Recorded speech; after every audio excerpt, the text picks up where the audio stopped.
They were destined for a pet store window. They came from a puppy mill.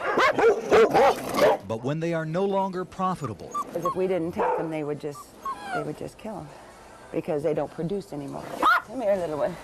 Come on. the unwanted dogs of southwest Missouri are always welcome at Haven of the Ozarks, a place that has found loving homes for thousands of animals. Many of these dogs started their lives as crops, born and bred in puppy mills to make a profit for the owner.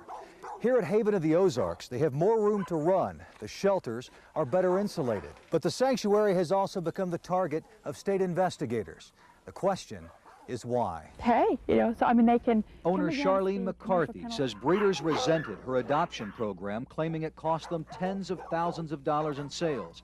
And she has a long-running feud with Inspector John Cupps over the way he handles his own dogs. The industry itself... When McCarthy moved her no-kill shelter to Cassville, the state refused to reissue the license, claiming the sanctuary was a threat to animal welfare.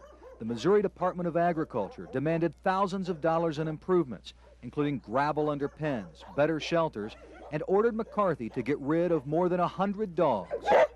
It made it real tough this year. 2000 was a horrible year. I never want to have to go through that again. Last year, inspectors visited Haven of the Ozarks 8 times, rarely writing a report. There are some kennels licensed by the state that have never seen a Missouri inspector. They were making us do things that they were not making the commercial kennels do. I can assure you, if we had a place like the Haven of the Ozarks that could not meet their licensure reissue requirements, we would have been at those places as well. But the same inspector, finding so many problems at Haven of the Ozarks, is giving troubled kennels spotless records. Our state inspector has been working with us fine. He's a good man. Don Rockenbach owns one of the kennels. He had a state and federal license. In May 1999, federal inspectors found 6 violations there.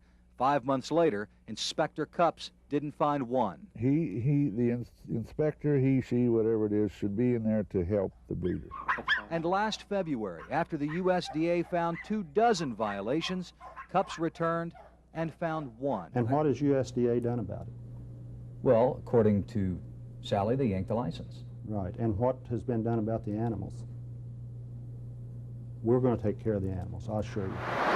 During our visit in January, Rockenbach still had his dogs and his state license. I wasn't aware that Mr. Rockenbach still had some animals, but I appreciate you bringing that to our attention, and we're going to follow up on it. At the Josserand Kennel in Joplin, the USDA found repeated violations over 2 years and issued a warning. Cupps filed 2 reports close to the USDA inspections. His reports are blank. What does it say about the conditions that the animals are living in? Nothing. Not a thing, right? On Nothing. this report? On that report, nothing. That is correct. Dr. Hunt promises to follow up with both cases. Time will tell. 2 weeks after we launched our investigation into Haven of the Ozarks, the state reissued Charlene McCarthy another license. Is the Missouri Department of Agriculture basically becoming the strong arm of the dog breeding industry? I think it always has been.